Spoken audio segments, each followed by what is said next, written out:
오늘 특별히 우리가 성탄 주일로 드리잖아요.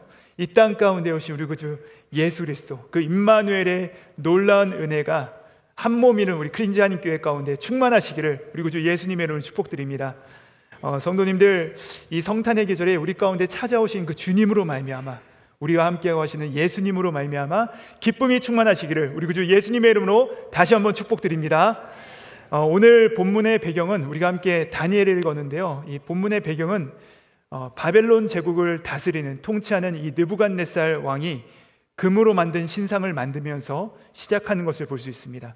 1절 보시면 이렇게 나와 있어요. 느부갓네살 왕이 금으로 신상을 만들었는데 높이는 60규빗이고 너비는 6규빗이고 또 그것을 바벨론 지방의 두라 평지에 세웠더라 라고 말씀하고 있습니다. 자, 여기서 높이가 60규빗이라니까 이게 무슨 얼마만큼인지 가늠이 안 되실 수도 있는데, 60규빗을 오늘날 우리가 쓰는 미터법으로 환산을 하면 약 27m 정도 됩니다. 굉장히 높죠. 여러분 사신 데가 더 높아서 모르실 수도 있는데 27m면 한국에 있는 아파트 한 동 정도가 되는 거대한 정말 크기입니다. 그렇게 커다란 신상을 세운 것이죠. 그런데 왜 느부갓네살 왕이 금신상을 세웠는가? 우리가 그 이유를 아는 것이 참 중요한데요, 바로 오늘 본문 말씀이 3장의 바로 앞장인 2장에 보시면요, 느부갓네살 왕이 꿈을 꿉니다. 근데 그 꿈에서 어떤 것이 등장하냐? 바로 머리가 금이요, 또 가슴과 팔은 은이고 배와 다리는 노시고 또 종아리는 쇠고 또 발은 진흙으로 구성된 이 신상을 보게 된 것이죠. 그리고 그 신상이 뜨인 돌에 의해서 부서지는 것을 보았습니다. 자, 이 느부갓네살 왕이 그 꿈을 꾸고 나서 번민하는 중에 다니엘이 그 꿈을 해석하는데 어떻게 해석하느냐? 바로 금은 곧 바벨론이요, 그리고 그 뒤를 이어서 은과 같은 나라가 나올 것이고 또 녹과 같은 나라가 나올 것이고 쇠와 같은 나라가 차례대로 일어날 것이다. 그러니까 계속해서 왕조가 교체되고 제국이 새롭게 바뀔 것이다. 이것을 해석해 나갑니다. 자, 느부갓네살 왕은요, 자신의 꿈을 해석한 다니엘과 그의 세 친구를 너무나도 귀하게 여기면서 그 지혜에 감탄하면서 다니엘은 중앙정부의 관료로 세우고 세 친구는 지방정부의 관료로 임명합니다. 자, 여러분, 여기까지만 들으면 해피엔딩이에요. 너무 좋은데, 근데 문제는 항상 그 다음이 문제죠. 이 느부갓네살 왕이요, 그 꿈을 듣고 나서, 해석을 듣고 나서 그가 어떤 마음을 먹었는지 모르겠지만 신상을 세웁니다. 신상을 세우는데요, 그 신상이 온통 금으로 되어 있었다라고 말씀하고 있죠. 자, 여러분, 무슨 말입니까? 아까 다니엘이 금은 무엇이라 설명했죠? 금은 바벨론이다. 근데 그는 의도적으로 신상을 세우고 모든 곳을 다 금으로 덧칠합니다. 무슨 의미입니까? 내 나라는 망하지 않을 것이다. 내가 속한 이 나라는 영원할 것이다. 그것을 신상을 세움으로 그가 선포하는 것이죠. 그리고 나서 그가 명령합니다. 이 신상을 만들고 모든 나라의 지방 관료들을 다 부릅니다. 수만 명의 사람들을 다 불러서 이 신상 낙석식에 참석하게 합니다. 그리고 그가 명령하죠. 나팔 소리가 울릴 것인데 이 음악 소리가 나올 때 누구든지 엎드려 절하지 아니하면 즉시로 풀무불, 그러니까 용광로에 던져버릴 것이다 라고 말합니다. 자, 정말로 그 자리에 수많은 사람들이 다 모였습니다. 그 나라의 대표들이 다 모여서 나팔 소리가 들리자마자, 왕 하는 소리가 들리자마자 어떻게 합니까? 목이 달아날까봐 당장에 바싹 엎드려 꿇습니다. 그런데 수많은 사람들이 다 꿇어 앉았는데 그 자리에 3명의 사람이 딱 서 있습니다. 바로 오늘 말씀에 나오는 이들이 누굽니까? 3장 12절에 이렇게 나오는데 제가 읽어드리겠습니다. 이제 몇 유다 사람 사드락과 메삭과 아벳느고는 왕이 세워 바벨론 지방을 다스리게 하신 자이거늘 왕이여, 이 사람들이 왕을 높이지 아니하며 왕의 신들을 섬기지 아니하며 왕이 세우신 금신상에 절하지 아니하였나이다. 그러니까 공식적이고 다수가 다 동의하고 따라가는 그 정책에 이 3명의 친구는 어떻게 반응합니까? No, 안 합니다. 못 합니다. 그러니까 어떻게 되죠? 갈등이 시작됩니다. 여러분, 사실 이 다니엘서는요 갈등의 연속이에요. 1장은 어떤 갈등이 있습니까? 여러분 잘 아시는 사건 있죠. 다니엘과 세 친구가 포로로 끌려가죠. 근데 왕궁 궁중 그 소년 학교에 들어갔는데 그 시절에 음식 문제로 갈등이 일어나죠. 저희가 먹지 않겠습니다. 그래서 갈등이 1장에서 발생하죠. 그리고 2장에 들어가서 어떤 발생이 나타나냐면 아까 말씀드린 대로 왕이 꿈을 꿉니다. 왕이 꿈이 꿨는데 그 왕궁의 말단 관리로서 그 해석에 대해서 갈등이 일어나요. 그리고 3장, 오늘 말씀 3장에서는 방금 말씀드린 것처럼 이 국가적인 정책으로 인해서 갈등이 시작되고요. 4장에도 갈등이 나오고 5장에도 갈등이 나오고 심지어 6장에서는 여러분 잘 아시는 사건, 바로 기도하지 말라였는데 다니엘이 하루에 3번 창문을 열고 기도하다가 사자굴에 던져내는 그런 갈등이 등장합니다. 사랑하는 여러분, 이런 거 보시면요, 갈등이 늘 반복되는 걸 볼 수 있어요. 하나님의 사람이 걸어가는 그 길 가운데 갈등이 늘 따라갑니다. 여러분, 우리는 물론 평화를 추구합니다. 평화를 원해요. 근데 우리가 원하는 평화는 무엇이냐? 샬롬, 하나님과 우리 사이의 샬롬을 누리는 것이 중요하죠. 그런데 우리가 이 세상을 살다 보면, 이 믿음의 길을 걸어가다 보면 성경은 우리가 반드시 좁은 길을 걸어가게 된다라고 말씀하세요. 근데 이 좁은 길이 어떤 길입니까, 여러분? 좁다 보니까 어떻게 돼요? 부딪힙니다. 좁다 보니까 불편합니다. 그러니까 예수님께서 우리 가운데 알려주신 제자의 길은요, 모든 것이 안정되고 모든 것이 평안하여서 아무 문제 없이 순항하는 길이 아니라는 것이죠.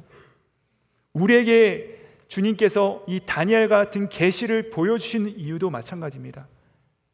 비록 우리가 걸어가는 이 길이요, 좁고 어렵고 바르고 때로는 십자가의 길이라 할지라도 주님의 길, 이 믿음의 길을 우리 가운데 보여주심은 이 길이야말로 참된 승리와 주님께서 주시는 은혜가 있다는 것을 우리 가운데 보여주시기 위함인 것이죠. 사랑하는 성도님들, 저는 저와 여러분이 이 바른 길 가다가 만나는 어려움 당하는 것을 두려워하지 않으시기를 우리 구주 예수님의 이름으로 축복드립니다. 오히려 주님과 다른 길을 가다가 아무 일이 일어나지 않는 것을 우리가 더 두려워해야 되는 것이죠. 그렇지 않습니까, 여러분? 내 안에 말씀도 없고 진리도 없는데 내 삶 가운데 아무 일이 일어나지 않으면 마귀가 우리를 건들지 않는 것이에요.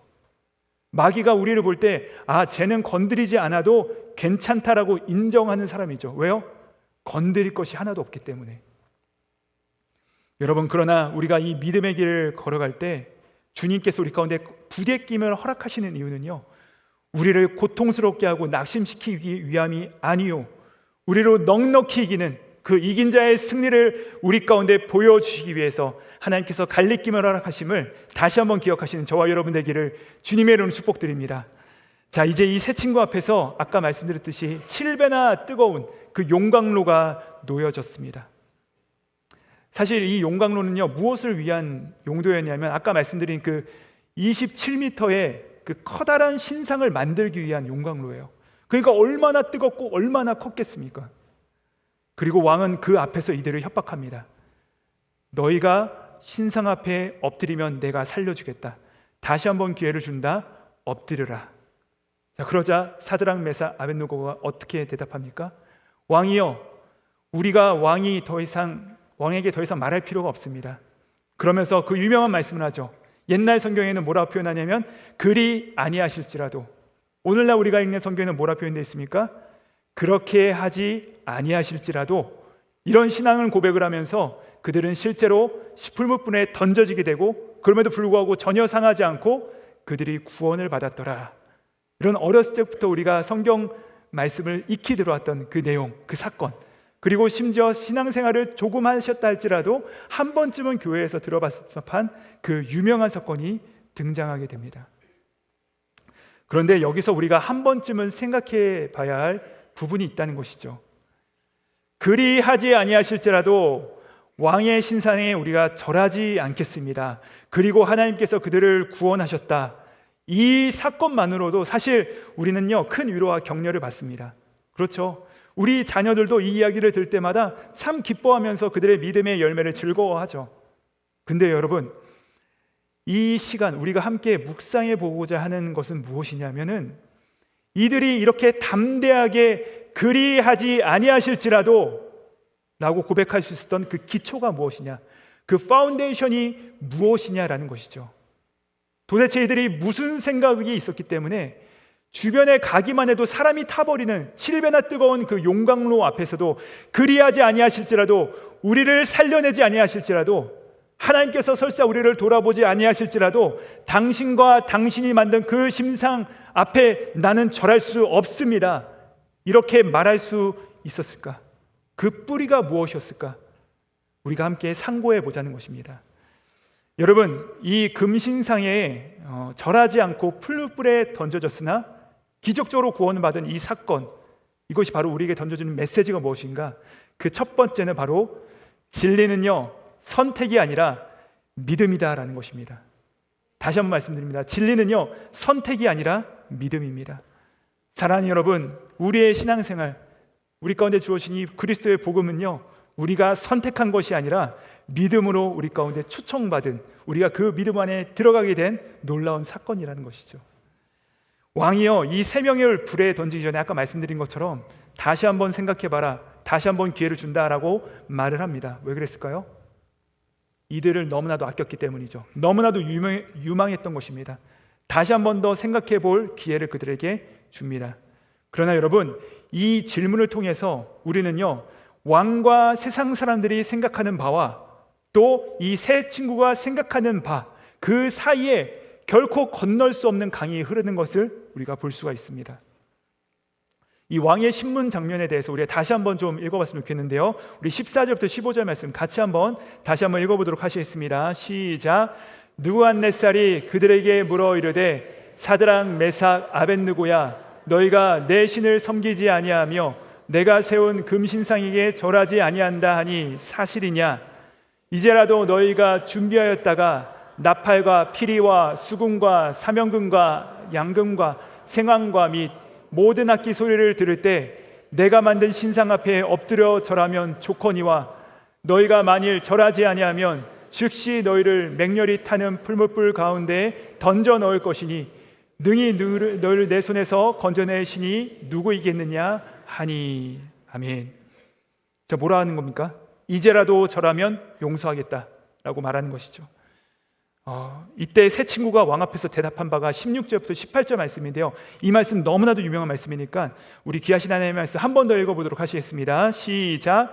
사드락과 메삭과 아벳느고가 왕에게 대답하여 이르되 느부갓네살이여, 우리가 이 일에 대하여 왕에게 대답할 필요가 없나이다. 왕이여, 우리가 섬기는 하나님이 계시다면 우리를 맹렬히 타는 풀무불 가운데서 능히 건져내시겠고 왕의 손에서도 건져내시리이다. 그렇게 하지 아니하실지라도 왕이여, 우리가 왕의 신들을 섬기지도 아니하고 왕이 세우신 금신상에게 절하지도 아니할 줄을 아옵소서. 아멘. 여기 보시면요, 여러분 17절에 우리가 섬기는 하나님, 이 표현을 한번 주목해 보시기 바랍니다. 우리가 섬기는 하나님. 또한 18절 보시면 이렇게 말해요.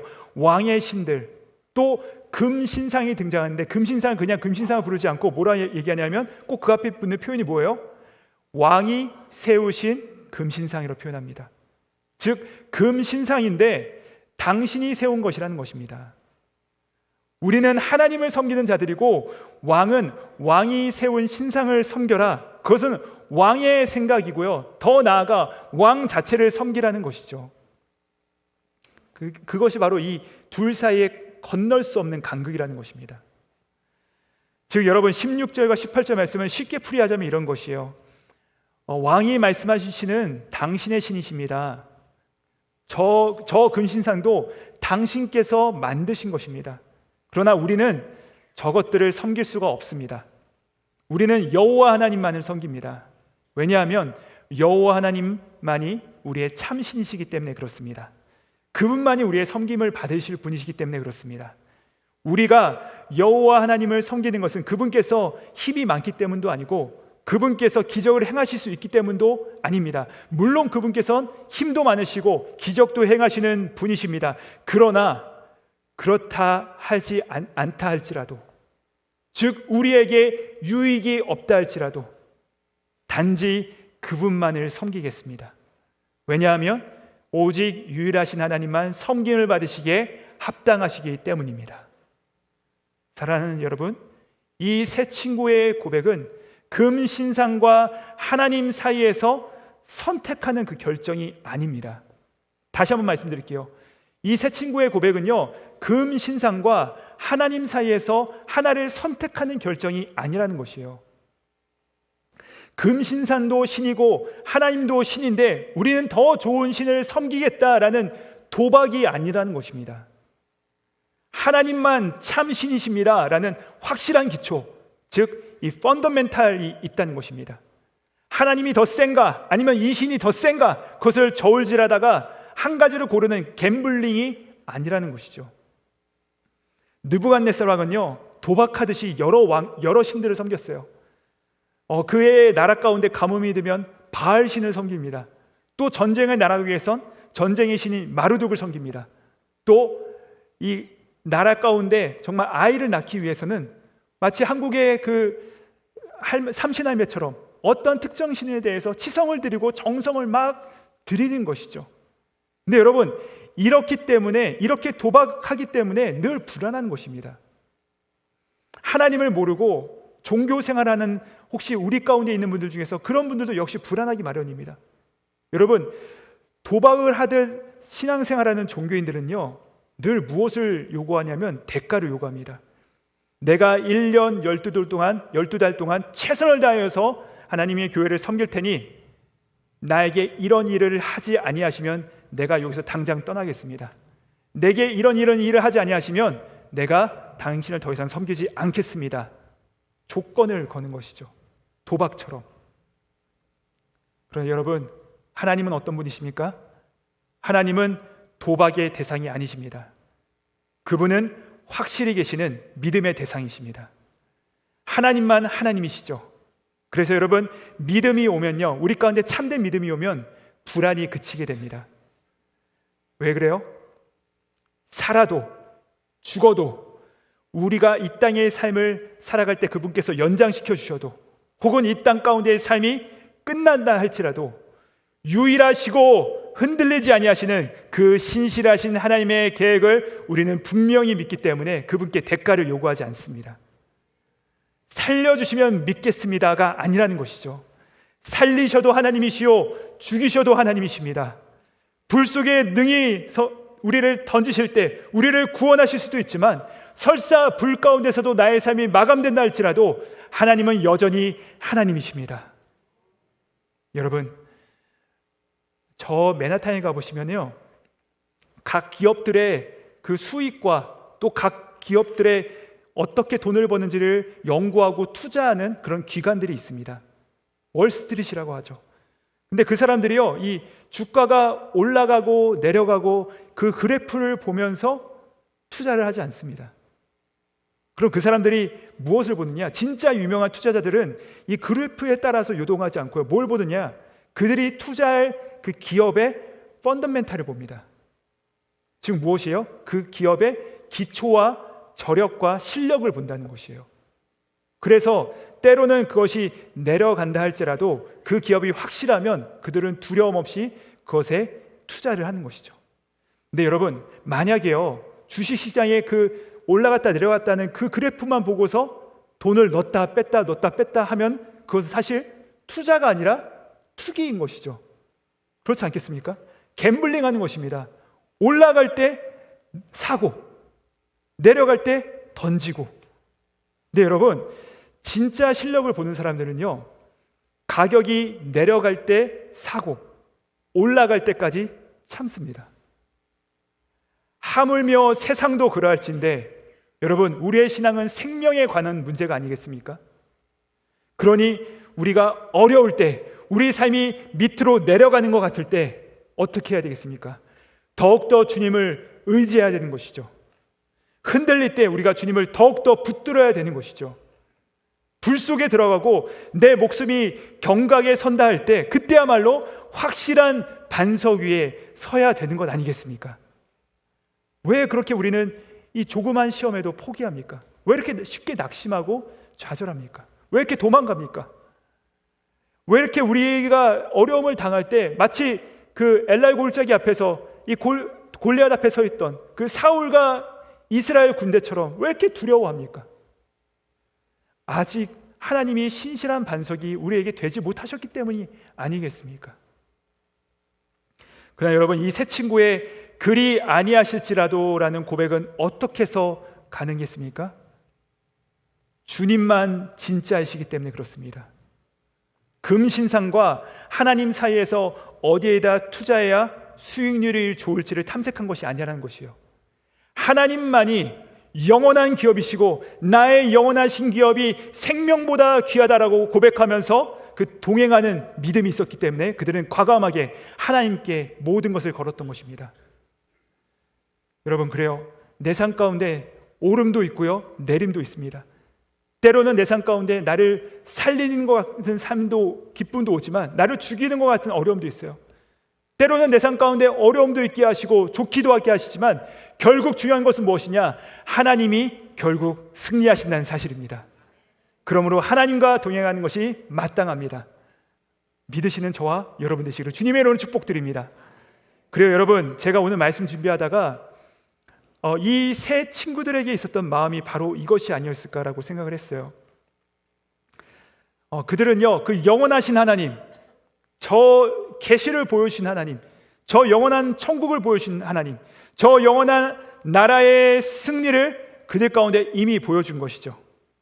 그 나라는 망하지 않습니다. 그렇죠? 세상 회사는요, 어떻게 돼요? 망하기도 합니다. 세상 회사는요, 영원하지 않습니다. 여러분, 아까 우리가 함께 살펴봤던 그 금신상 어떻습니까? 우리가 흔적조차도 찾아볼 수가 없지 않습니까? 영원한 것은 아무것도 없어요. 근데 여러분, 무엇이 영원하십니까? 오직 하나님의 나라만 영원하다는 사실입니다. 그러니까 우리가 그 앞에서 어떻게 내 삶이 조금 어려워졌다 할지라도, 내 삶이 조금 떨어졌다고 해서 그것을 팔아버립니까?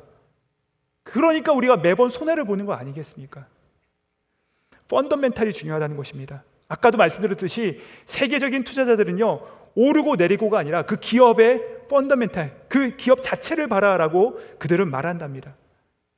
근데 여러분, 우리는요, 세상보다 훨씬 더 본질적인 그 진리를 바라봐야 되지 않겠습니까? 돈 버는 사람들도 그 기초를 보라고 하는데, 우리는 하물며 영원한 생명을 다루는 우리가 더욱더 그 근본에 집중해야 되지 않겠습니까? 그러면 우리의 펀더멘탈은 무엇입니까? 여러분, 하나님이 패배하십니까? 여러분, 하나님께서 변개하십니까? 하나님이 이 땅에서의 삶만 우리 가운데 보장하십니까? 아니죠. 그분은 반드시 승리하십니다. 그분은 절대로 변함이 없으십니다. 그분은 이 땅에서의 삶뿐만 아니요, 영원한 삶을 보장하시는 하나님 되심을 믿으시기를 주님의 이름으로 축복드립니다. 그러니까 우리가 불 앞에서도 도망갈 수 없다는 것입니다. 그래서 여러분, 이 세 친구는요, 지금 너무나도 쉬운 결정을 내려요. 그들은요, 금신상의 펀더멘탈이 없음을 명확하게 꿰뚫고 있습니다. 지금은 화려해 보여도 결국은 폭락할 것입니다. 결국은 사라질 것입니다. 하지만 하나님은 어떤 분이세요? 어제도 오늘도 또 내일도 영원하신 하나님이시라는 사실입니다. 이 메시지가요, 우리에게 주는 또 다른 믿음은 무엇입니까? 우리가 그 영원하신 분을 붙잡아야 된다. 두 번째로, 하나님은 우리 메시지를 통해 우리 가운데 하시는 말씀, 하나님께서는요, 우리를 불로부터 구원하시기도 하시지만 그분은 우리를 불 속에서도 구원하신다는 사실입니다. 이것이 여러분 너무나도 중요해요. 우리가 하나님을 그렇게 신뢰하면 애초에 하나님께서 우리를 불 속에 집어넣으시지 않으시면 되지 않습니까? 라고 우리는 말하고 싶은데, 근데 실제로 이들은 어떻게 되죠? 실제로 불에 던져집니다. 그러니까 고난 속에 던져지게 되었다는 사실이죠. 그래서 오늘 말씀의 제목이 뭐예요? 뜨겁지만 두렵지 않습니다. 하나님께서요, 어떻게 하세요? 불을 피하는 은혜도 주십니다. 하나님께서 우리가 살아가다 보면 이 어려움과 고난을 피할 수 있는 은혜도 주세요. 피할 길을 내시기도 하십니다. 그런데 여러분, 그러나 종종 뜨거운 불에 우리가 들어간다 할지라도 그 안에서 우리를 구원하십니다. 우리가 설사 사망의 음침한 골짜기를 다닌다 할지라도 우리가 해를 두려워하지 아니하면 그 가운데 주께서 우리와 함께 하심이라. 이 땅 가운데서의 죽음의 두려움이 우리 가운데 엄습한다 할지라도 주님께서는 반드시 우리 모두를 구원하십니다.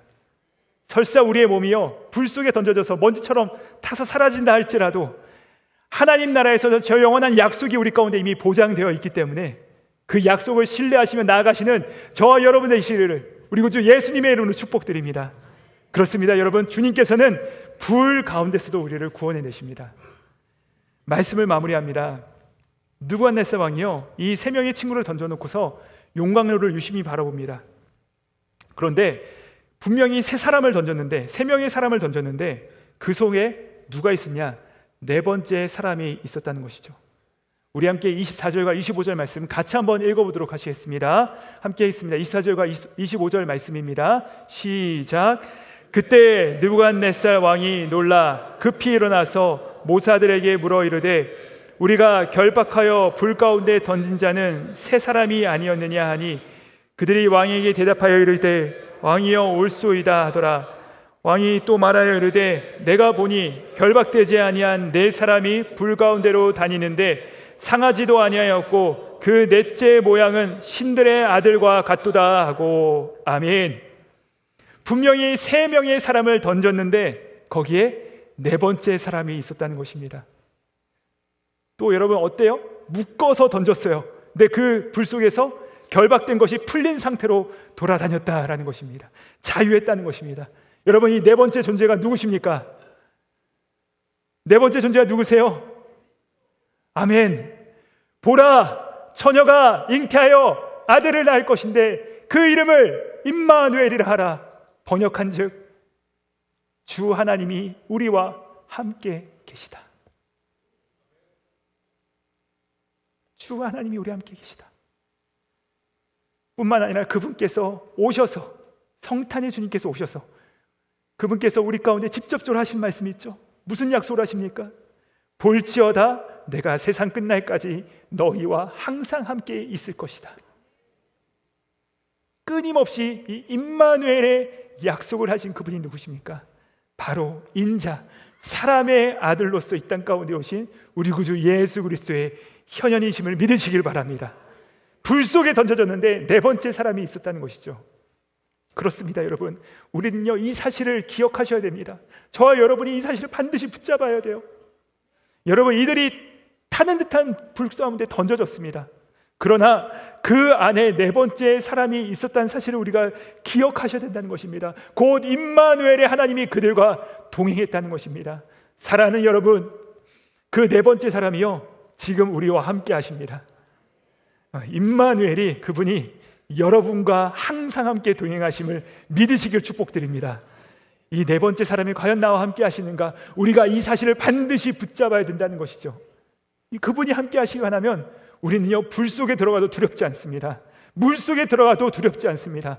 내가 물 가운데 다닌다 할지라도, 네가 불 가운데 다닌다 할지라도 내가 너와 함께 할 것이다. 주 예수 그리스도께서 이 네 번째 사람으로 이 성탄의 계절에 우리 가운데 찾아오셨고, 또 그분께서는 성령님을 보내주사 우리 안에 내주하시며 늘 우리 곁에서 말할 수 없는 탄식으로 우리를 위해 중보하고 계시다는 사실입니다. 여러분, 시편 121편 5절부터 8절, 우리가 오늘 이 말씀을 읽고 말씀 마무리하고자 하는데, 이 말씀은요 이 바로 네 번째 존재에 대한 찬양입니다.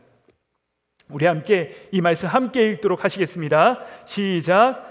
여호와는 너를 지키시는 이시라. 여호와께서 내 오른쪽에서 내 그늘이 되시나니 낮의 해가 너를 상하게 하지 아니하며 밤의 달도 너를 해치지 아니하리로다.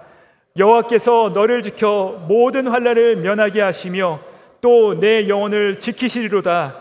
여호와께서 너의 출입을 지금부터 영원까지 지키시리로다. 아멘. 이 네 번째 존재, 여러분, 이 성탄의 계절 가운데 우리 가운데 함께 오셔서 함께 계시는 임마누엘, 우리 구주 예수 그리스도를 찬양하며 그분만을 높이며 그분 안에서 기쁨을 회복하시는 저와 여러분 되기를 우리 구주 예수님의 이름으로 축복드립니다. 기도하시겠습니다. 하나님 아버지, 감사합니다. 우리가 하나님의 일하심을 의심하고 하나님께서 나에게 어떻게 행하신가를 보고 하나님을 선택하겠다고 하는 그런 어리석고 미련한 생각을 내려놓게 하시고, 확실하시고 흔들림이 없으시며 신실하신 하나님, 그 하나님을 알고 믿고 보았기에 이제는 어떠한 어려움과 시련 속에서도 주님을 위해 서고 주님께 기대고 주님께 달려가는 믿음의 백성들 되게 하여 주시옵소서. 오늘 이 새 친구의 믿음이 우리의 믿음 되게 하여 주시고 결단하고 고백하는 참신자 되게 하여 주셔서 우리를 통하여 하나님께서 영광 받으시고 신실한 일꾼들 되게 하여 주시옵소서. 감사드리오며 우리 곁에 네 번째 존재로 늘 동행하시는 우리 구주 예수 그리스도를 받들어 기도드립니다. 아멘.